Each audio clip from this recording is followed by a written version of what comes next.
So peer learning takes the dynamic of a very static lecture and moves it to peer-based or your own social group in the exchange of knowledge. So what that does is it tends to elevate brain chemistry. It tends to put the learner and teacher on the same level such that they're exchanging information equally and having to utilize an argument or a deeper understanding of it in a convincing argument kind of scenario versus an expert versus, the professor versus the student, where there isn't as much back and forth. There's always one person who, timidly raises their hand and asks some question. It's like, going to the mountain and asking the genius on the hill or whatever, and that goes away.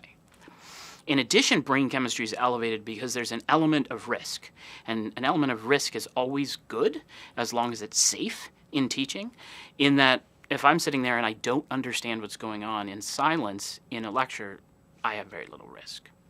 If I'm peer teaching or preparing to peer teach, there's risk because I don't want to seem like I don't know what I'm talking about to my peers.